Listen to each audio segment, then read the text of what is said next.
Hello YouTube. Does silicon life exist in the red-hot bowels of the earth?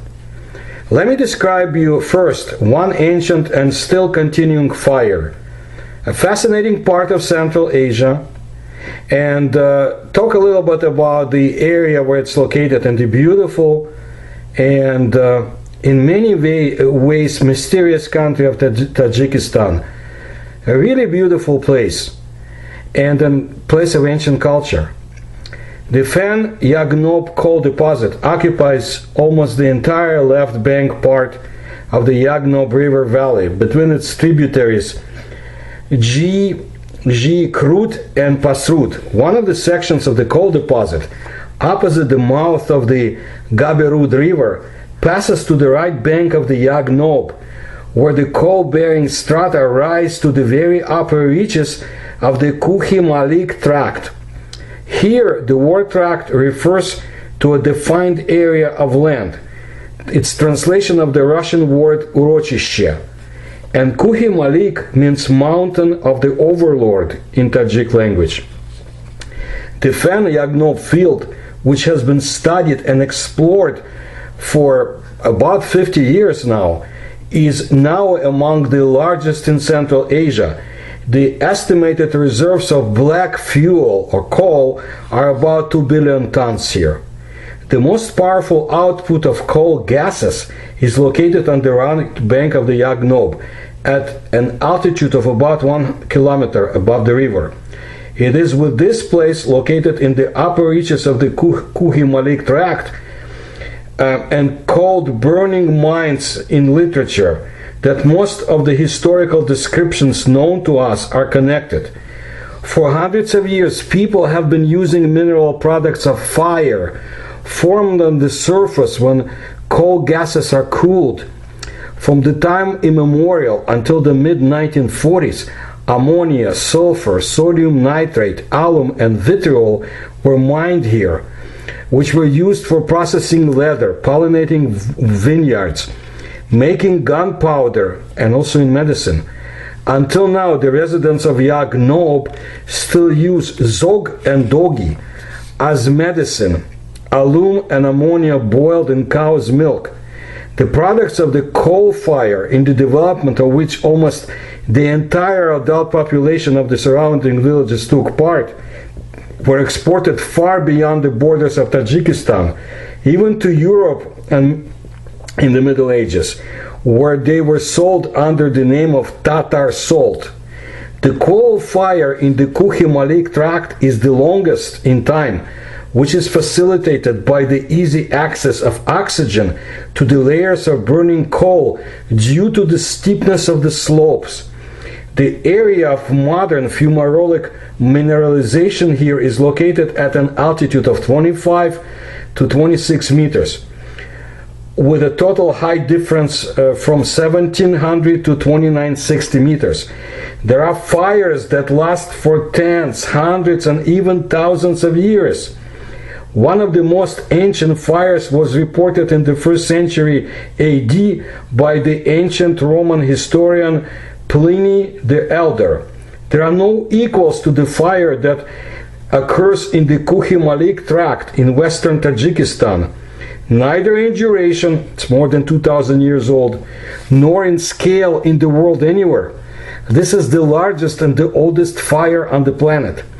Layers of coal are burning in the tract. Ammonia, sulfur, and other minerals formed as a result of the action of fire. They were extracted. This was taken out in small caves. Also, during an underground fire, pyrogenic cavities are formed. The incandescent output of such a cavity to the surface is shown there on site. There are simply no equals to this phenomenon, either in scale or in duration in the world. A fire is burning at a depth of over 600 meters, where there are huge layers of coking coal, preserved more than 200 million years in a strong shell of sandstone and shale. Coal reserves are estimated to be at 1,600 million tons, It has been eating away at Mount Kantag, or mountain, from the inside since the time immemorial. The first historic evidence, which is more than 2,000 years old, states the presence of grandiose underground fire and when it started. And this is a great mystery. Other experts mention that it's over 3,000 years old. Again, the ancient Roman historian Pliny the Elder wrote about the fiery mountain in this way. A whirlwind burns at night in the Bactrian Kephant. At night, the red-hot stones emit a beautiful bluish glow. Chinese sources of the first centuries of our era also report mysterious glows in Sogdiana, or Sogda as the area was called. By the way, it was the Sogdians who were the most zealous supporters of Zoroastrianism, fire worship, until the 9th century, when the Arabs brought Islam to the area. The mountain of fire was a place of mass worship. Arab travelers and geographers of the 10th and 12th to 12th centuries, Makdisi, Haukal, and others, they were already well aware of the underground fire in the mountain Zarafshan, calling the area Buttam, and the mountain Al-Boti. In the 15th century, these places were visited by Zahriddin Babur. Arab travelers often wrote about the blazing lights of Sogd, which were visible for 100 farsangs, about 80 kilometers. Probably then the fire came out, but as the coal burned out, the vault collapsed, covering the burning coal. The process began to take place more slowly, and over the Kantag, instead of fiery flashes, a cloud of gases lit up. In 1870, famous Russian researcher Fedchenko visited the mountain of fire, and he wrote, "Gases come out of the crevices, having such a high temperature that the sticks placed in the crack light up. The kettle put on a current of hot gases quickly boiled. A few fathoms above this place, the gases coming out of the ground are very rich in sulfur content. It is deposited on the stones with which the locals laid the cracks. In one place, couples come out in particular abundance. They have eaten a huge limestone rock. In its bizarre outlines, half hidden in a wave of suffocating, billowing vapors, this rock has been etched into my memory as one of the most spectacular natural phenomena in Turkestan. If Turkestan was visited by amateur tourists, this rock would certainly be an object of admiration. My visit to Kantak vividly reminded me of Vesuvius, which I visited shortly after the great eruption of 1868. Well, in 1911, the famous geographer Korzeniewski visited Kantak mountain and reported information about it that differed little from the above description. An underground fire of coal seems near the village of Rawat in the valley of Yagnob river. It deserves to be noted, he wrote. 2 kilometers from the named village, almost at the very crest of the Kantak mountain, gases burst out of cracks in the ground with noise and buzzing without smoke. The temperature of these gases is so high that the inhabitants of villages are lying on the stones, which are lying right there in a lot near the cracks. Ravat, roast meat, and baked tortillas. This is what they do. The fire of coal deposits has been going on for a long time. At least the residents of the villages, Ravat, do not remember the time when it began. Now, a description from someone who visited the area some years ago. The sight was much more impressive. Some parts of the mountain glowed with a faint bluish light. Streams of gas of bluish, reddish, pale, violet colors escaped from the cracks and fractures of the soil, going into unknown depths. Their game created the illusion of a giant kaleidoscope. Fireworks, colors and shades changed each other every second, flashed with bright buds in one place or another. The sight attracted the eyes. Stunned, fascinated, we looked at it without words, which were simply unnecessary. The local furnace was provided with coal in abundance. There is not much of it here, but a lot of it. And a high quality coal. Bending the layers go under the river and continue in the gorges of Iskander Darya and Pasrud among the red colored rocks. Far to the west, beyond the village of Kulali, coal again comes close to the surface. It was developed by a small tunnel. Coal reserves obviously extend even further. It is not for nothing that the gorge leading from Iskanderkul Lake along the Sari-Duvol River leads to the pass with the significant name of Angisht coal. Well, for a long time I was looking for an answer to the question, what was the cause of the underground fire? Scientists put forward different accounts and explanations, and it is difficult to assume otherwise. To describe the event. Spontaneous combustion is considered the most likely. As is known, coal contains iron sulfide, pyrite, and its reaction with water is accompanied by the release of a significant amount of heat in the air. No matter how much you wet the coal, it will not light up. All the heat goes into the air. Another thing is, when this happens in the thickness of rocks, there is simply nowhere to get warm here. The temperature is rising. As a result, the coal is able to ignite itself. Probably this is what happened. As a result of the karst, passages were formed. Water passed through them to the coal seams, soaked it, causing the reaction described above. And over time, the fire went deep into the mountain range.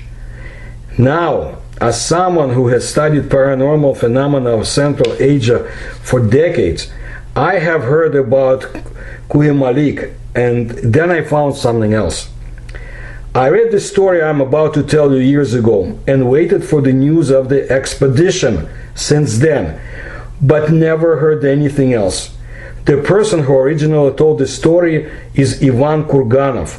I read the account in the books of Igor Tsarev, well-known Russian researcher of paranormal phenomena and founder of the once active Russian research organization Phenomen. Kurganov could not say that everything in this account is true from the beginning to the end. The events that have occurred are too incredible, but he did not want to verify harmony with algebra, so to say, to destroy a beautiful legend with cold analysis. Therefore, he told everything without comments. You decide for yourself what to believe, what not to believe. Now, I will add explanation notes for my Western audiences pertaining to Soviet and Russian history. And so it begins. The stone lizard was inherited by Slavka from his grandfather, Makar Aronovich Kapitonov, whom his relatives familiarly called Makaronich. He was once a dashing guy, like the legendary Red Army soldier Sukhov from the popular Soviet movie The White Sun of the Desert. Grandfather Makar passed the Turkestan front. He was fighting against the Basmachi. Well, that's how the Soviets actually refer to the armed Muslim guerrillas who were fighting the communists who actually invaded their lands. In memory of his dashing youth, he was left with a faded army shirt, neatly darned in two places, where enemy bullets pierced it together with the owner, a personal revolver received from the hands of Comrade Frunze himself, and a lizard figurine made of translucent reddish stone. Comrade Frunze, by the way, was a Red Army commander, later eliminated by his comrades at the top of the Soviet power during some early purges in that country. Now, the grandfather treasured this lizard most of all, calling it his mascot. According to Makaronich, he found her in a cave in the mountains of Tajikistan, in the Kuhi Malik tract, where he and the Red Cavalry combatants once settled down for the night. Since then, the Red Army soldier Makar Kapitonov has not parted with this elegant trinket. The thing was really very interesting and obviously cost a lot of money. An ancient master, and the figure was certainly ancient, although in excellent preservation, so carefully processed the stone that the lizard came out as alive. It was small, about 20 centimeters long, as if she was sleeping curled up in a ring. The half-open mouth, full of small but sharp teeth, seemed about to cling to the transparent scaly tail. Slavka's grandfather claimed that the lizard saved his life twice. During the first wounding, in order to somehow cool the inflamed wound, he applied a cool polished figurine to it. The excruciating pain began to melt and soon completely stopped. And a few days later, the bullet hole was closed, leaving a barely noticeable scar. For the second time, a basmach bullet pierced the Red Army combatant through, passing a few millimeters from the heart. There was a battle, and a small detachment of the Red Army soldiers was surrounded by Shamil's forces, and there was no doctor to help the wounded. Losing conscience, Makar asked his comrades to bandage the stone lizard to the pierced chest. Only 3 days later, help arrived, and the doctor then shook his head for a long time. He was perplexed. According to all his medical theories, the wounded combatant should have died 3 days ago. However, Makar survived, and for a long time waved his cavalry sword on various fronts. Shashka is the name we call it in Russian, and my grandfather too had one when he was serving in the Red Cavalry during the Russian Civil War, but in Ukraine. So this story has a special meaning to me, but there is another reason pertaining to this story that I will mention later. Slavka both believed and did not believe the stories of his old grandfather, but one day, when his daughter had a severe cold and the temperature kept rising and the ambulance still did not arrive, he took the amulet from the shelf of the grandfather's furniture piece and put it on the girl's chest. When the lost doctors finally showed up, the baby's temperature was almost normal, and she was fast asleep, smiling in her sleep. Since then, the stone lizard has not given Slavka rest. Having set himself the task of solving its mystery, he buried himself in reference books and encyclopedias, and soon told Kurganov that he understood the secret of the healing. The figurine, in his opinion, was most likely carved from a single piece of carnelian. Boys finding pieces of this very hard translucent stone of yellow, red, amber colors on sandy beaches called them kremushki in Russian.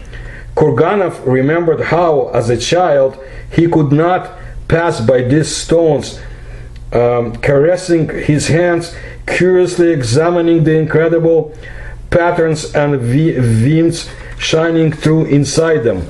But his friend Slavka was upset. The mystery of the fairy tale was trampled by the prose of little known but nevertheless not at all mysterious facts. It turns out that the healing properties of carnelian have been known for a long time. Even the Egyptian priests considered this stone extremely useful. In ancient Armenia, it was used for severe cases of childbirth. They put women in labor on carnelian pebbles.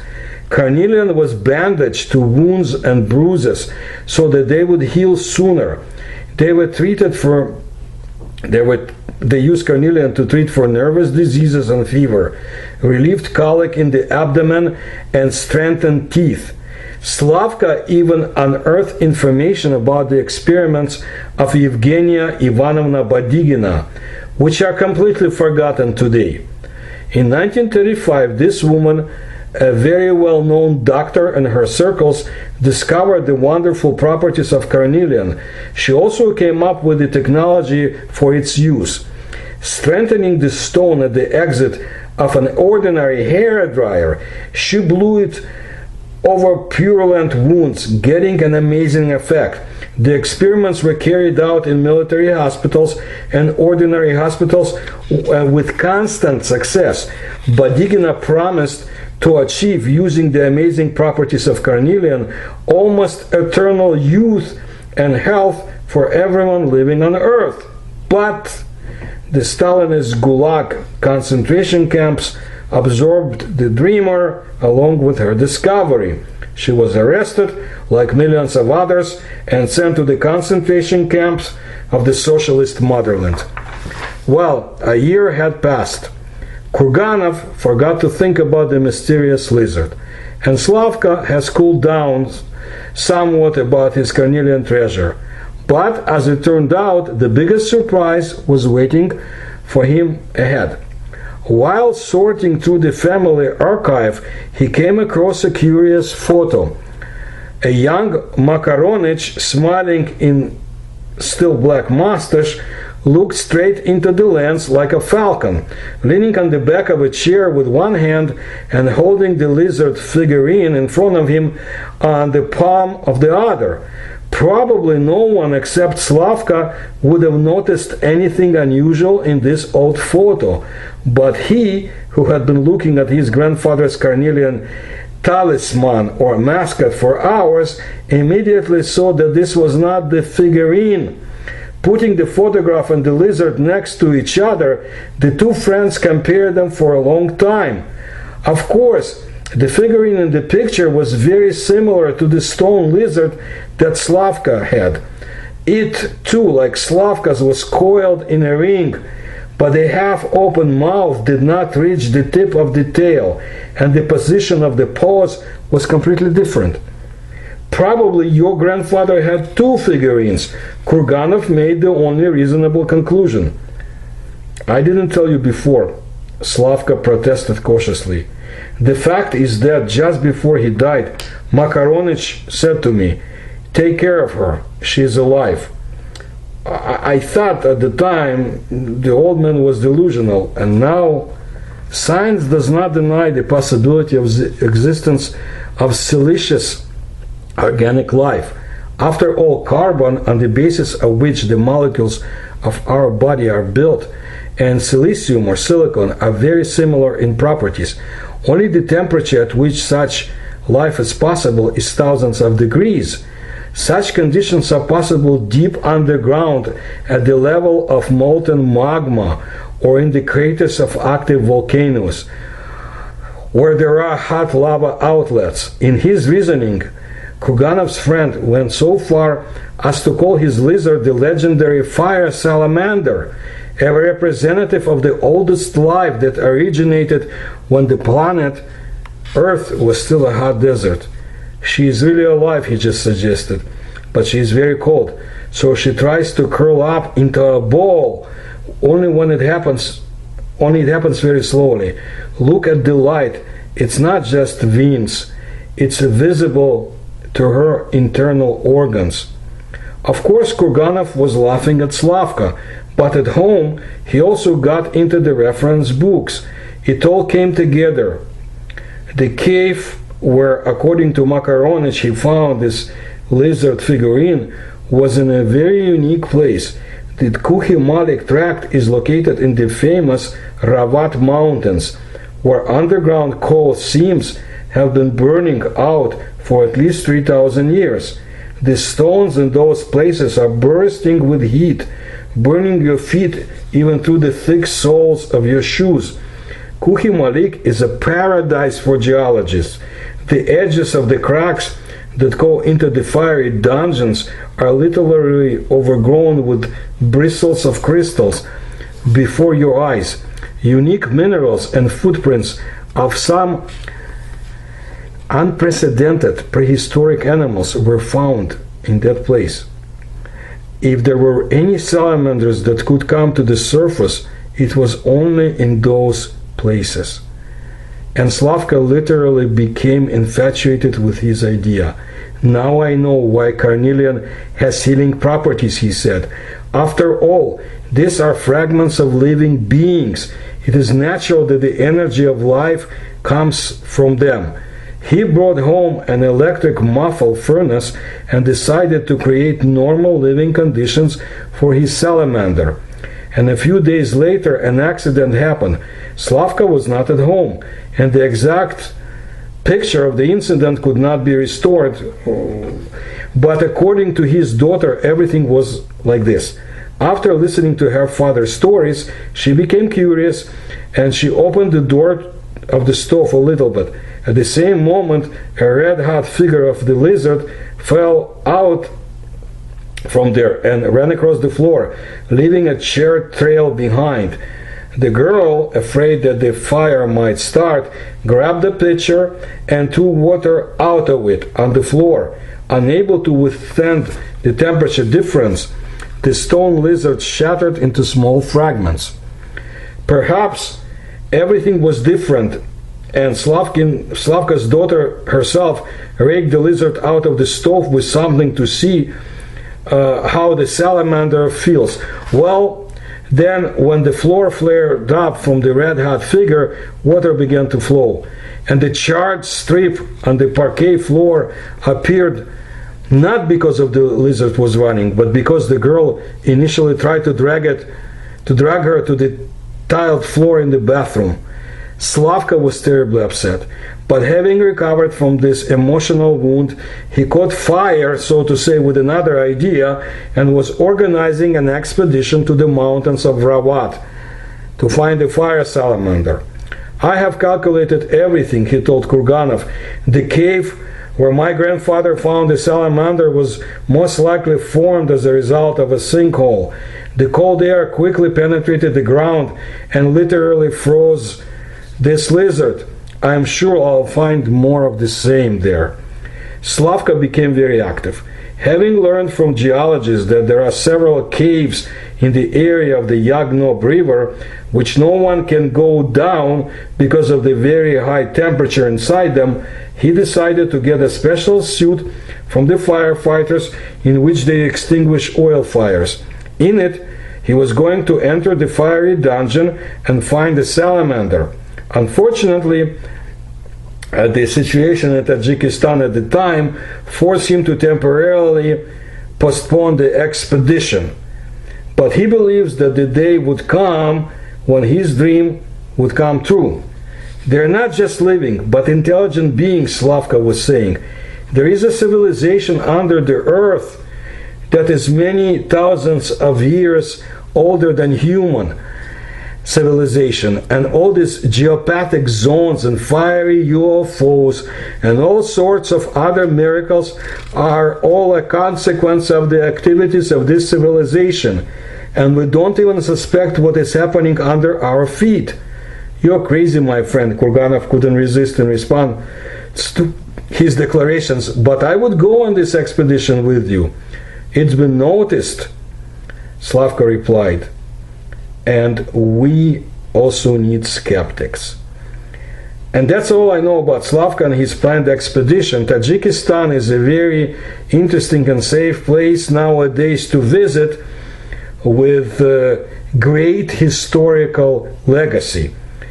So, who knows if he ever made it to the caves of the Yagnob river. Now, a few words about science. Science fiction has long imagined alien worlds that would be inhabited by silicon-based life. Modern scientists have for the first time shown that nature can evolve to incorporate silicon into carbon-based molecules, the building blocks of life on Earth.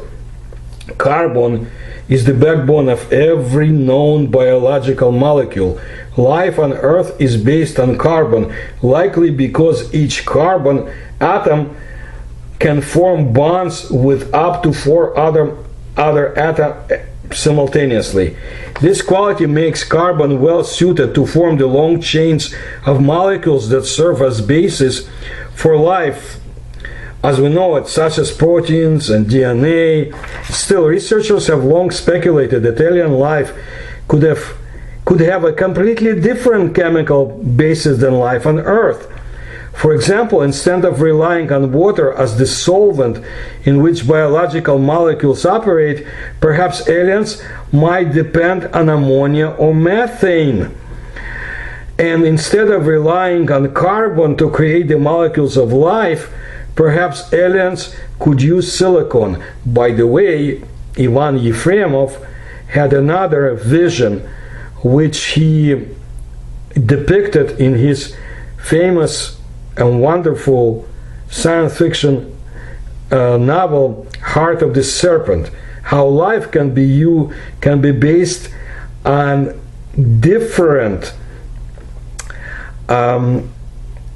basis than human life is here, but nevertheless aliens would look humanoid.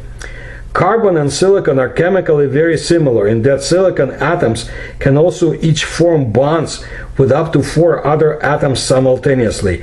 Moreover, silicon is one of the most common elements in the universe. For example, silicon makes up almost 30% of the mass of our planet's crust and is roughly 150 times more abundant than carbon in the Earth's crust. Scientists have long known that life on Earth is capable of chemically manipulating silicon. For instance, microscopic particles of silicon dioxide called pithilith can be found in grasses and other plants, and photosynthetic algae, known as diatoms, incorporate silicon dioxide into their skeletons. However, there are no known natural instances of life on Earth combining silicon and carbon together into molecules, at least not yet. Still, chemists have artificially synthesized molecules comprised of both silicon and carbon. These organosilicon compounds are found in a wide range of products, including sealants, pharmaceutical products, caulks, paints, adhesive, herbicides, fungicides, and computer and television screens. Now, scientists have discovered a way to coax biology to chemically bond carbon and silicon together. The researchers steered microbes into creating molecules that were never before seen in nature through a strategy they call as directed evolution. It was pioneered by Francis Arnold in the early 1990s. Arnold is a chemical engineer at the California Institute of Technology in Pasadena. Arnold and the team that she guides focused on enzymes, the proteins that catalyze or accelerate chemical reactions. Their aim was to create enzymes that could generate organosilicon compounds. Their work is extremely important, but here in this video I want to talk about another silicon life, the one that could exist in the bowels of our planet, and maybe a civilization built by this life. And it's in Tajikistan that I guess it's the best example I can find. But I want to mention another reason this story has a special meaning to me. It has to do with Carnelian and also Ivan Yefremov, the Soviet author, scientist, explorer, philosopher, and dreamer who was suspected by KGB to be an extraterrestrial. I have several videos about him and his life story. Look at my playlist. The story by Ivan Yefremov, titled Nur-E Observatory, first published in 1944 in the Novy Mir literary journal, and then it was republished several times in the USSR. It was also translated. In this short story, a group of scientists, including an archaeologist, a geologist, and a professor, are working on the remnants of an ancient observatory in Central Asia. There, people feel an unusual rise of energy in them. The ruins make them happy. Soon they find an explanation for their joy. Radium used in the details of ornamentations is what impacted the organisms in a positive manner and made humans feel very good. The synopsis of the story was like this. Having staved off death while fighting on the front against Nazis, Ivan Timofeyevich gets off just being wounded and is sent to the isolated and desolate Central Asian steppes to recuperate. A soldier at heart, he would rather toil away. When he sees a woman named Tanya standing alone at his destination, he gets his chance. They cross the land to an ancient observatory that's built of stone and was clad in mystery.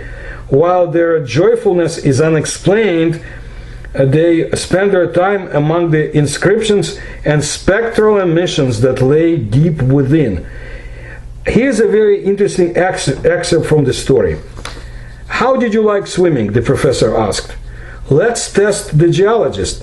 Did you notice anything in the river? No? Well, my dear Major, you fought and forgot everything. The ancient name of this river, preserved in the annals of history, is Ekik, which means Carnelian, and sometimes there are red stones in the pebbles of the riverbed. If you have a chance, look at them. Put the red ones here, Tanya. This is Carnelian, a stone that was very valued in ancient times, allegedly having healing powers." "How much Carnelian?" "Perhaps if we worked for a few days, we would have collected a whole bag. Now Carnelian is little appreciated, another of the many examples of the wisdom of human experience forgotten over the centuries. Previously, in the whole of Near Asia, this stone was valued on a par with the best jewelry. Bracelets, necklaces, buckles were made of it, and they believed that Carnelian protects a person from many diseases. And the most curious thing is that it turns out that this belief is more than a simple superstition. I recently found out," the professor paused, thoughtfully examining the red stone in the light of the fire. "What have you learned, Matvey Andreevich? Tell us," Tanya asked. "Yes, it's very simple. Doctors are starting to try Carnelian treatment. It turns out that it almost always has radioactivity, weak one can say, insignificant, equal to the amount of radioactivity of the human body. But precisely because radium in Carnelian is only insignificant traces, it has a beneficial effect on the nervous system, restoring some kind of balance in it. Or something, I don't really know. Radium, a vague gas pierced me, and thoughts of electric discharges, glowing inscriptions, orange-green paints swirled in my head like a whirlwind. I jumped up impatiently, but immediately pulled myself together and hurriedly pulled out my cigarettes. Everything turns out to be very simple, Tanya. There is a deposit of uranium ores here, and therefore radium is present. These yellow spots are uranium ochres. They are used in ceramics to obtain the very strong glaze with bright and pure colors: orange, yellow, green, olive. Uranium ores are found in deposits along the cracks of quartzites and were worked out in ancient times. But radium, in addition to uranium, is probably scattered in negligible amounts in the siliceous mass of light quartzites. And I think that the whole hill of the observatory consisting of these quartzites emits an emanation of radium.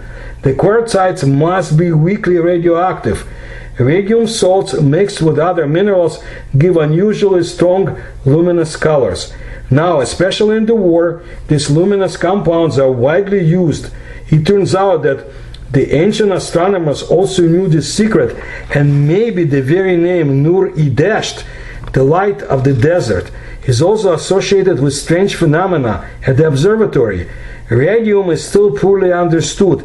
We know that it ionizes the air, accumulates electricity and ozone, kills microbes, neutralizes poisons. Now I understand the secret of the unusually joyful impact of this place. A huge mass of radioactive quartzites, not covered from above by other rocks, creates a large field of weak radioactive radiation, obviously in the dosage most favorable for the human body. Remember what the professor said about Carnelian, and today, due to the lack of wind, there was a greater than usual accumulation of radium emanation. We noticed it right away at night. What an unexpected and interesting discovery, isn't it? All I want to tell you is Ivan Yefremov never wrote anything without purpose, and he left us many clues and hints. Now, I have studied carnelian for years. It is a special stone. Carnelian does not belong to precious stones, but it has always attracted people with its beautiful appearance and amazing properties. This mineral has a reddish color in the depth of which mysterious nebula and streaks are visible. All this suggests that carnelian has magical properties for some people. That's how they describe it. Even in ancient Greece, people claimed that an amulet made of this mineral has properties to stop bleeding and soften anger. The red color of carnelian in the East was associated with blood, which meant life. This talisman prolongs life and also gives happiness and peace.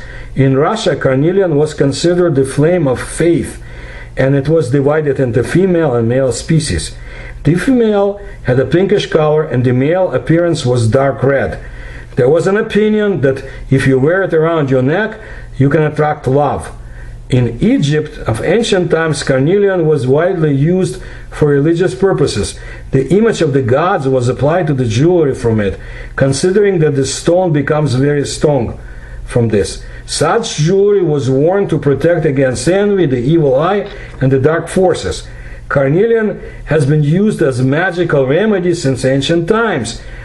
People claim that as a talisman, this gem helps the owner to reveal his talents or her talents, attract success and prosperity.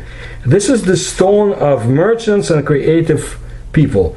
As an amulet, carnelian gives protection from the accidents, protects from quarrels, improves mood, gives the owner a charge of creative energy at the right moment, protects from evil spells and the evil eye.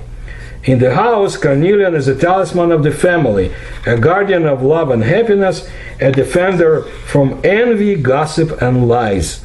Since ancient times, medicinal drugs, which included powdered carnelian, have been used to get rid of headaches, problems with the genitourinary and digestive systems, inflammatory skin diseases, and nervous disorders.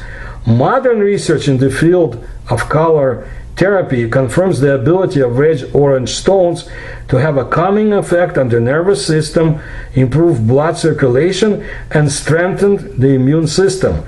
To provide a therapeutic effect, therapists suggest wearing carnelian directly on the body in the form of beads or a bracelet. And I really wish that the experiments of Badigina would not perish, and that carnelian could be used for what she wanted to do it and what Ivan Yefremov was hinting at. Now, most of the carnelian is supplied to the world market by Brazil, India, and Uruguay. There are also deposits in Mongolia, the USA, Germany, and Central Asia. Russia is also rich in carnelian. The best deposits are located in eastern Siberia, in Yakutia, Buryatia, Chukotka. Unique red carnelian is found in the Crimea, Karadag. For those who follow my research, I just named areas of strong paranormal activity in the former USSR and modern Russia, including frequent UFO sightings. Is it just a coincidence? Maybe one day carnelian will help us understand about the other life form on our planet, silicon-based life. Let's keep our eyes open to future developments in places like Kuhi Malik, and if you visit Tajikistan, this is a place I would definitely go to, but that's my choice. So, thank you for your attention. If you can support my research, please find links in the description to this video. Please subscribe to my channel and tell others. Thank you.